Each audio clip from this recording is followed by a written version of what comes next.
नमस्कार। मेरे YouTube channel में आज आपका फिर से स्वागत है।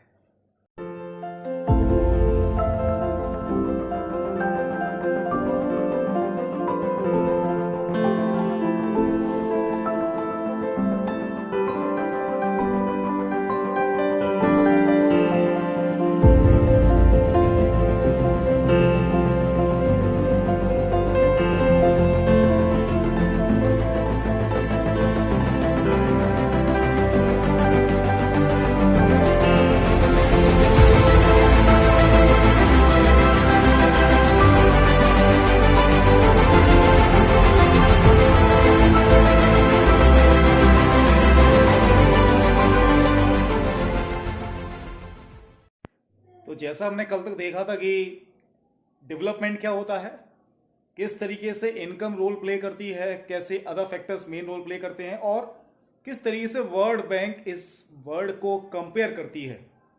तो चलिए आज देखते हैं कि इनकम के अलावा भी कुछ और चीजें होती हैं। केवल इनकम ही एक ऐसी चीज नहीं होनी चाहिए। सर मैं आपको एक एग्जांपल और समझाता हूं हमारे इंडिया से कंपेयर करके। क्या पैसे ही सब कुछ है? चलो इससे समझेंगे हम 3 स्टेट का एग्जांपल लेते हैं। चलो यहां पर सबसे पहले बात करते हैं हरियाणा की। हरियाणा तो आप जानते ही हैं। आप फिर बात करते हैं केरला की और बिहार की। चलिए हरियाणा की पर कैपिटल इनकम आपके बुक में देख लेना, वो लगभग 1,62,000 होगी हरियाणा की पर कैपिटल इनकम। तो वही केरला की 1,40,000 है और बिहार की ज्यादा नहीं, केवल 31,600 रुपीज है। तो ये तीनों की जो पर कैपिटल इनकम है,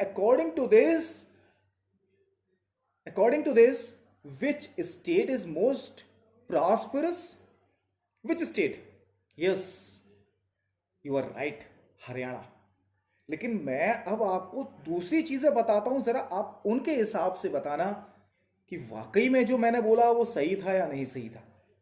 सबसे पहले हम बात करते हैं इन्फेंट मोर्टेलिटी रेट की। अब आप कहेंगे ये क्या चीज होती है? ये क्लास 9th में भी आपने पढ़ा था। इन्फेंट मतलब बच्चा, मोर्टेलिटी मीन्स मृत्यु और रेट मीन्स दर। बच्चा मृत्यु दर, इसका सीधा सीधा मतलब ये होता है कि हमारे देश में 1,000 बच्चों के हिसाब से जिन्होंने जन्म लिया इस साल, उसमें से कितने मर गए? लेकिन लाइव बर्थ होनी चाहिए। The total number of children died before the age of 1 year as compare to 1,000 live birth in that particular year. उस एक साल में 1,000 जिंदा बच्चों ने जन्म लिया था, उसमें से एक साल के अंदर कितने बच्चों की डेथ हो गई? That is known as infant mortality rate.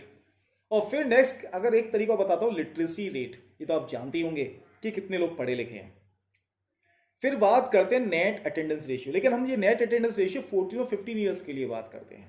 इसका मतलब होता है नेट अटेंडेंस रेशियो कि 14 और 15 ईयर्स के जो बच्चे हैं उनके टोटल पॉपुलेशन में से कितनी पॉपुलेशन ऐसी है जो स्कूल जाती है। The total number of children attending the school of 14 to 15 age group. जरा इसका कैलकुलेशन देखना, मैं समझाता हूं। सबसे पहले हरियाणा का जो इन्फेंट मोर्टेलिटी रेट है 1,000 के हिसाब से वहां पे 33 बच्चे मर जाते हैं।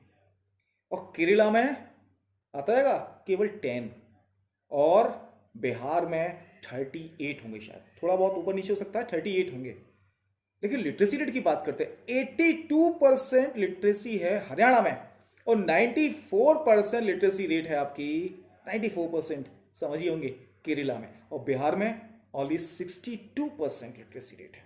लेकिन अटेंडेंस की बात करते हैं तो 61% बच्चे जाते हैं पढ़ने के लिए केवल हरियाणा में और 83 केरला में और 43 जाते हैं बिहार में। देखो बिहार की हालत सबसे ज्यादा खराब है।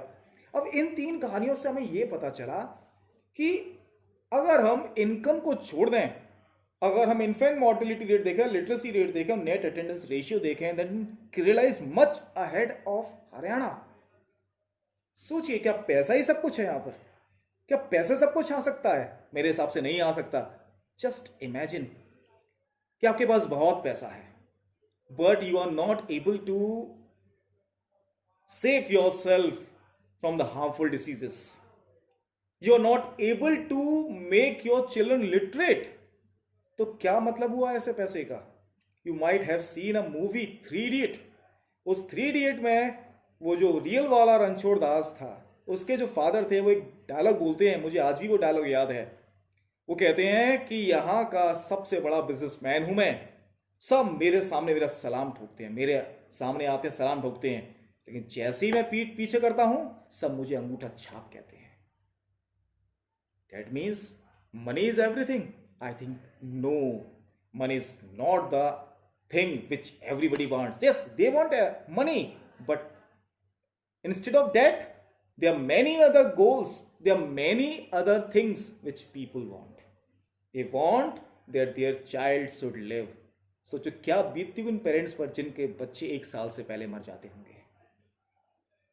सोचिए, लिटरेसी रेट, पढ़े लिखे लोग नहीं हैं, क्या कर पाएंगे। अगर आप बिहार में रहते हैं तो 50% से ज़्यादा आपकी क्लास तो खाली रहेगी, क्योंकि वो बच्चे पढ़ने ही नहीं आते हैं स्कूल में।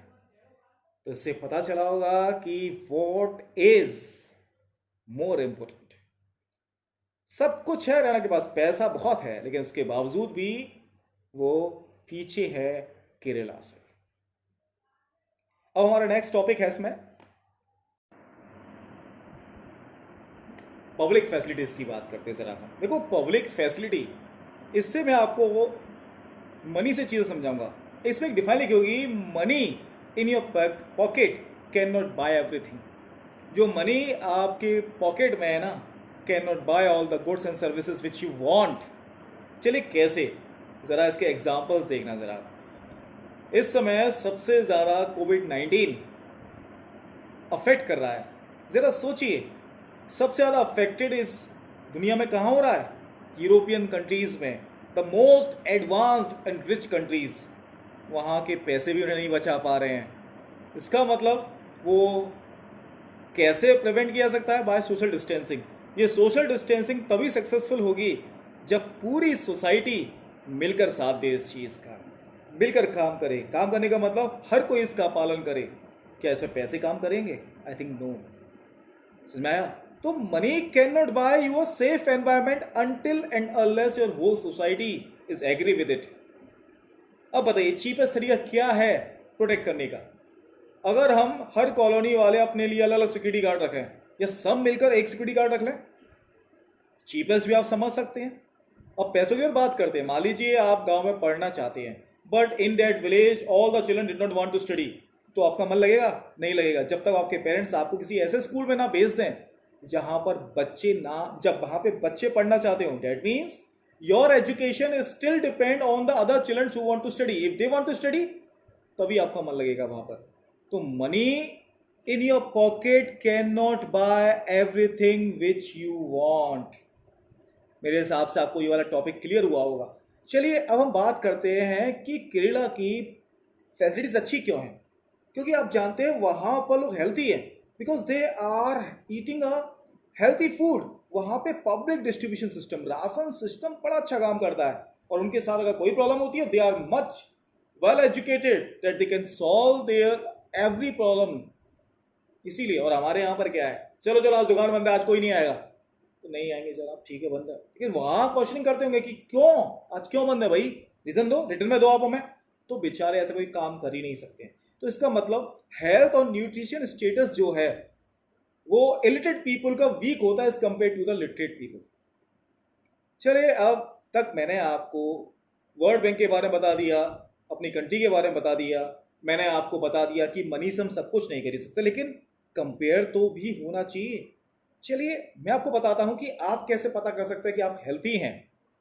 इसे कहते हैं body mass index. Body mass index कैसे निकालते हैं? आप अपना वेट लेना, जो भी आपका वेट है उसे डिवाइड कर देना अपनी हाइट के स्क्वायर से। लेकिन हाइट जो है आप मीटर्स में निकालेंगे, मीटर्स, ओके। मीटर्स का उसका स्क्वायर निकाल के डिवाइड कर देंगे। और अगर आप जो हैं 18.5 से लेकर 24 तक आते हैं, then you are well and good. 18 से कम आते हैं मेल नरिस्ट, और 24 से ज्यादा आते हैं तो ओवर नरिस्ट। दोनों ही डेंजरस है। तो वहीं एक ऑर्गेनाइजेशन है UNDP, नाम सुना ही होगा आपने, UNDP।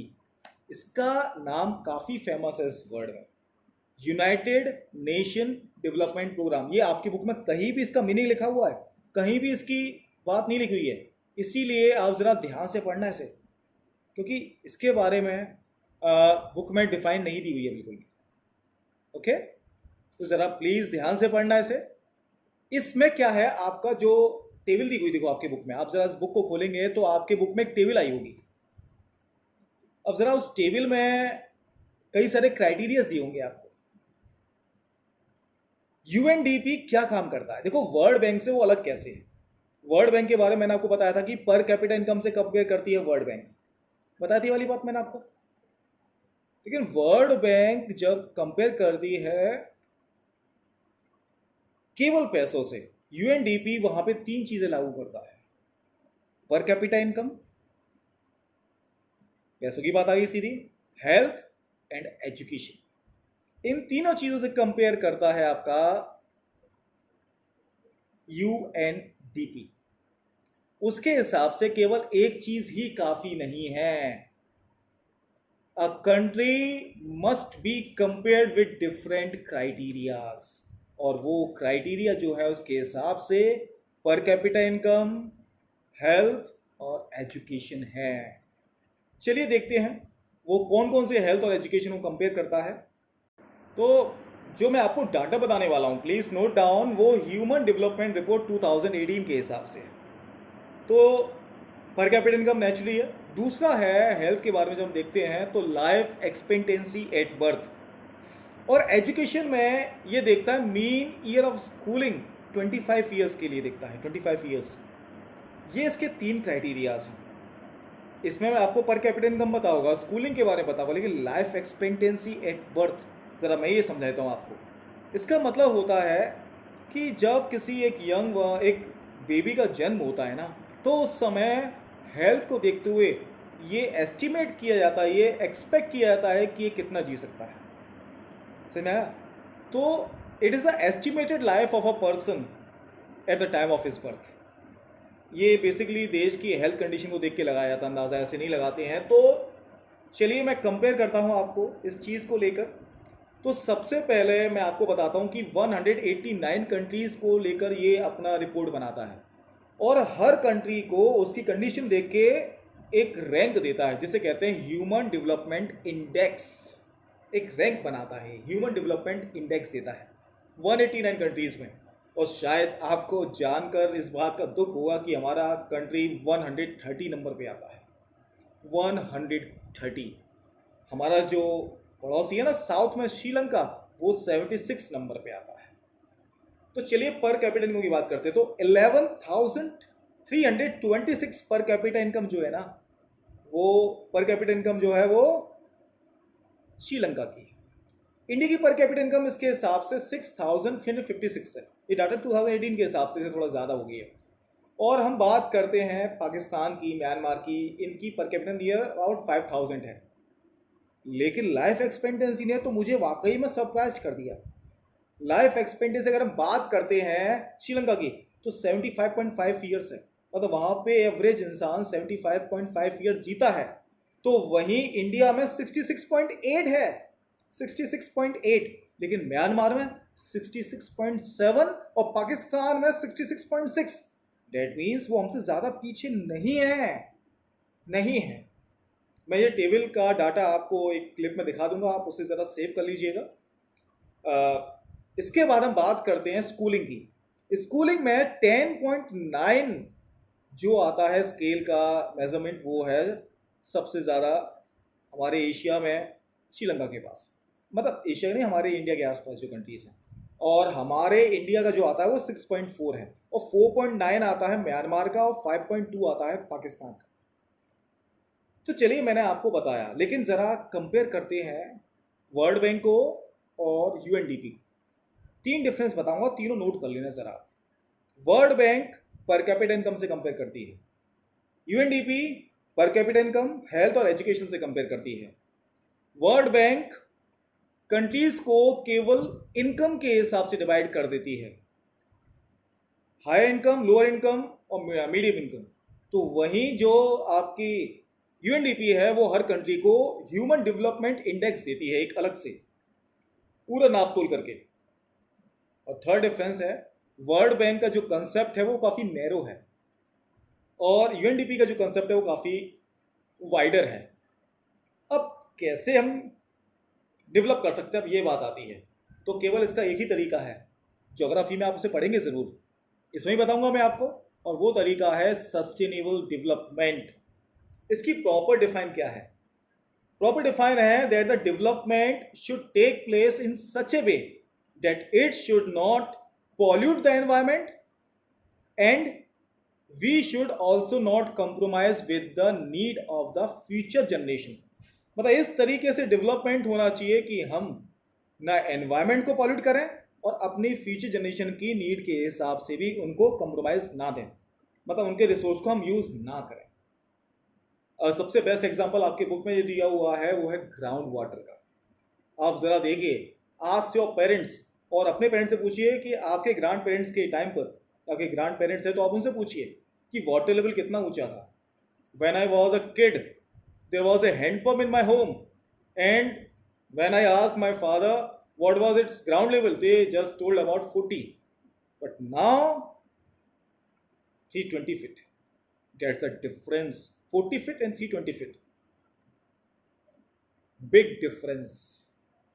And if we are not able to use the water or other resources sustainably, soon they will be extinct। कुछ नहीं बचेगा। तो आज दुनिया के जो साइंटिस्ट हैं ना वो इसी चीज के लिए काम कर रहे हैं, सब मिलके काम कर रहे हैं। उन्हें पता है कि अगर कोई एक देश भी गलत तरीके से काम करेगा तो पूरी धरती पे खतरा होगा। That's why they are working together and they are working sustainably, ताकि हमारे अर्थ का डेवलपमेंट हो सके, वर्ल्ड का डेवलपमेंट हो सके। ये था आपका डेवलपमेंट। अब आप इस चैप्टर की एक्सरसाइज जरूर करके देखिएगा, चैप्टर के बीच वाले भी और चैप्टर के पीछे वाले भी। संडे को आ रहा हूं, आप सारे डाउट्स लिख के रखना, इस चैप्टर को भी लेके, पुराने चैप्टर्स को भी लेके। कल मिलते हैं, टिल देन गुड बाय। और हाँ, वीडियोस वॉच नहीं हो रही हैं, रिपोर्ट मेरे पास पूरी आ रही है, प्लीज पूरे वीडियोस को देखिए, समझ में नहीं आए तो दोबारा देखिए, लेकिन प्लीज समझिए क्योंकि ये बहुत इंपॉर्टेंट टाइम है आप लोगों के लिए। तब तक के लिए गुड बाय।